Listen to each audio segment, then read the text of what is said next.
Yo, what's going on, peeps? Back again with another vid. Spurs 0, Chelsea 1.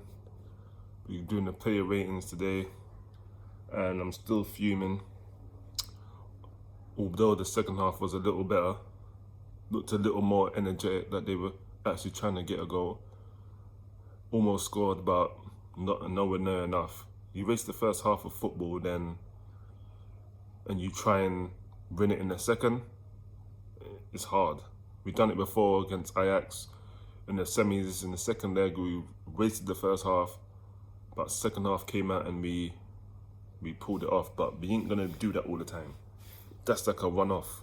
It ain't something you're gonna keep doing and doing. We ain't got those kind of players that can just win games. Like you see Man United, they can waste the first half. Because 9 times out of 10, Bruno, Rashford, Martial, Pogba, Greenwood, Cavani, they got players that can just flip the game on its head. Easy. We've only got Kane and Son. That's it. We can't keep letting them two-man all the time. The other players have to come in and contribute and bring something forward, man. Because right now, we keep playing like this, we'd be in 10th if we ain't already there. So we got to pattern up, man, get this right. Reno's got to address it quickly because we've got a game on Sunday. So it needs to be sorted, because I don't want to leave there with no points again, because I would not be impressed. We just about left with 3 points against West Brom last time, and I don't want to struggle again. So just I don't even know about the team, but we've got some injuries like Reguilon and Kane. They're probably the two that is the most worrying for us and cost us the most. They're our best players in those positions. Let's be real. Kane, the best striker we have, and Reguilon, the best left back we have. At least with the Celso, we got Ndombele, who's doing a job, and you don't even realise the Celso's not there. You don't miss him. You don't say, "Oh, where's the Celso?" We haven't said that, so you don't even realise he's missing. So it's cool. And Dele, he don't play as well. So, and people are asking where he is because they generally don't know where he is. They think he's just been exiled from the team, but he's actually injured somehow. I don't know how, but he's been injured, so that's what it is with him. But in terms of the starting 11, I don't think, apart from Dyer, I don't really think there was really much wrong with it. It's probably the best we could have put out. He paid Vinicius that we asked for. He paid Bergwijn. Maybe I would have put Bergwijn in, but other than that, I don't think there's really much wrong with the 11. Apart from those two positions I just named. But anyway, let's get into the ratings. Let's get this done, because I just want to get in the shower and just relax. It's the weekend. Come on, man, you know the vibes. We chilling, we relaxing. If you're off this weekend, you know what time it is. You finish work, we enjoy it, because Monday be back real quick. But as always, we start between the sticks, and we start with my guy, Hugo Lloris, who went the right way for the penalty. It was a good penalty, let's be real, right in the corner.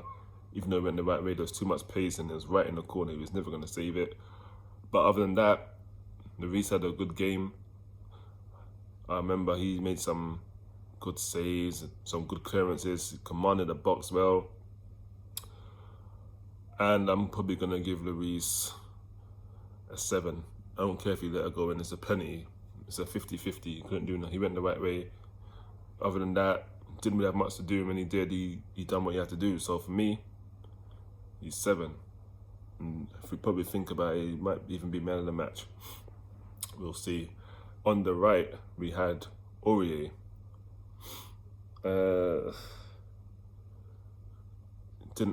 He actually, you know what, he had a good game as well. I remember he put in a good couple of blocks. I think one on Timo Werner, and there might have been another one, but he definitely, he had a decent game. I wouldn't say it's brilliant, but he had a solid game. I would give Aurier a 6. Ben Davis started off a bit shaky. I remember Hudson-Odoi just spinning him countless times in the first half, just having him on toast. But as the game grew, he grew into the game, and he started to get in some blocks and some tackles and put himself out there and put himself about and make his presence be felt. And I felt he done well. I'm gonna give Ben Davies is 6 as well. Next, we going with Mr. Fridge, and that will be Eric Dyer. Now, I don't know if we got warranty on this Fridge, but we need to return it and just get our money back because this guy is absolutely dead. Like, we've had some bad players in our time, but he's up there as one of the worst players. Absolutely. When we had Ledley King, our defence was solid. We had like Stephen Carr, we had a good defence. Now we got Eric Dyer. Gives away a penalty. What is he doing? First he goes to ground. That's one thing. And let's be real, Timo Werner done him a favour because he didn't go to ground. He could have went to ground then, he didn't. He's still on his feet. But Eric Dyer, he don't have a brain. He tries to win the ball from Werner's right by swinging his leg around Werner's body. Like he was really going to clear the ball like that. And obviously, he didn't. He missed. And then Werner went down. And it's a no-brainer. Didn't need no VAR. That was night and day. That was a clear penalty. No arguments from the players. No arguments from me. Mourinho couldn't argue. He probably had his hands on his head like, what is this guy doing? Might have put him in. Instant regret. And he's just diabolical. Excuse the pun, but he is not good enough for this club. And nor is Sanchez, but Sanchez, I don't really see him giving me penalties that often when he does play. I remember he gave one against Man United, and as far as I can remember off the top of my head, that might be it. And people criticise Aurier for giving away penalties, even me sometimes, but I think Dyer's going to be more penalties, bro, than Aurier. Has to. Absolutely, he must have. Or if not, just needless fouls that you don't need to do, and we were punished. And he gave a ball back to Lloris. It was like a lob pass, but it was right at his chest. He couldn't pick it up. It was like right at his head level. He couldn't do nothing. And Lloris done well to just head it away from danger, but without heading it out for a corner, which is why he got a 7 from me. But Dyer, not good enough.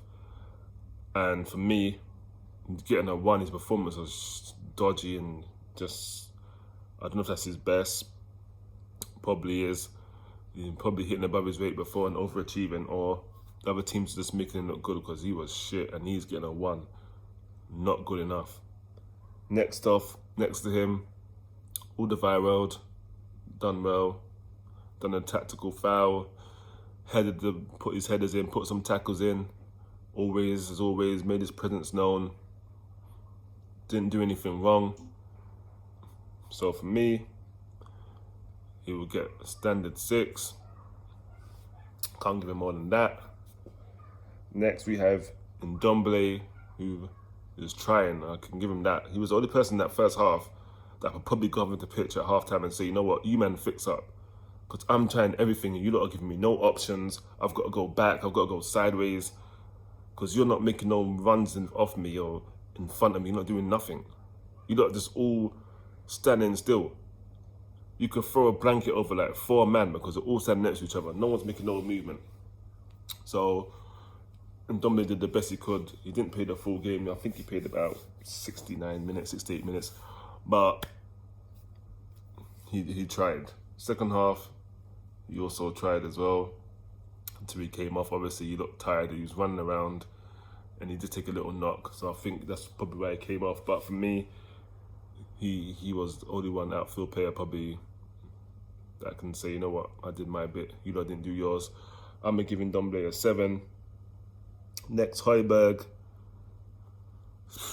He was anonymous. I didn't even realise he was on. So he couldn't have done much. Didn't really break up much. Most of the time he left, there was loads of space in the midfield for Chelsea to run into. So obviously he wasn't in there, or he's gone too deep. So not his best game. I'm going to give him a 5. Actually, not even a 5 because I didn't even know he was on. I'm going to give him a 4. Yeah, you can hold a 4. Bergwijn didn't do anything. I didn't see him link up play, putting across. I didn't see him do anything.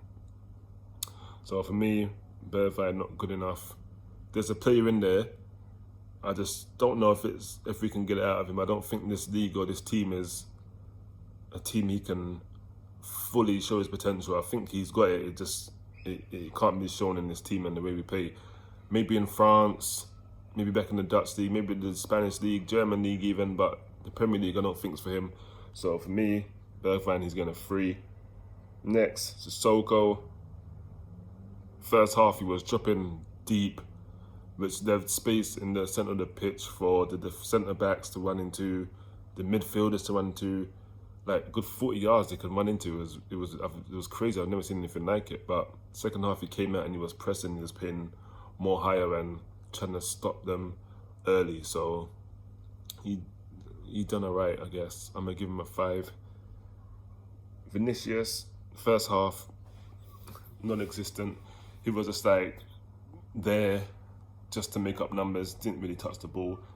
There was one chance he got through. Should have played Son through. If that was Kane, he's putting Son through instantly. But for whatever reason, he tried to dribble past the player and it did not work. Not even close. And he gave up position. And after that, it was a long time before we had possession again, anywhere near their half. So, and he had a chance right at the death, free header, should have scored it, at least got on target or something, but he didn't. But Taylor 2 halves, but for me, I'm gonna give him 3, and he's only getting a 3 because the header he had at the end. Other than that, didn't really do much. And Son, he had one shot at the end that he spooned over, and I don't remember having another shot. Maybe he did, but I definitely do not remember it. So again, without Harry Kane, there's no connection. I don't think the players around him understand him and know his movements. Like Kane, he can make a pass to Son without even looking up. That's the kind of connection they have. He just knows where he's going to be, but I don't think the other players around him have that connection, or they just don't have the ability to pass the ball. I don't know which one it is. But for me, not a good game from Son. As I said, he only had that shot at the death, which he should have got on target, and he didn't. So he's going to get a 3. Not good enough. And the subs, only 2. The Miller came on. He played about 20 odd minutes. He was alright. He came on, done some nice dribbling, got in some good areas. Other than that, just typical Lamela, I guess, giving the ball away and getting upset. But it is what it is. He didn't play long. He's not going to get a high number. I'll give him a 4. Actually, you can't get more than Son because Son played the whole game. He's getting a 3. He didn't do anything. Lucas, he came on. He had a good chance. Hit it over. Can't think of much else. He did. So I guess he's going to get a standard 3 as well. That's it. He's getting a 3. So that's the player ratings. Drop your comments in the section. Let me know what you think. Put your ratings in there. And let's see this debate. But make sure you like, subscribe, share, comment, all that. I want to see that. When you subscribe, you put that bell on so you can get the videos as soon as they drop. And you know I'm active on YouTube. I'll be posting videos a lot. Sometimes you're getting like 2, 3 in a matter of days. So make sure you do that for man. But I'm enjoying my Friday and Saturday because Tottenham are not playing. But I will be dropping my preview tomorrow for the West Brom game on Sunday. So look out for that. But until then, I'm out of here. Peace.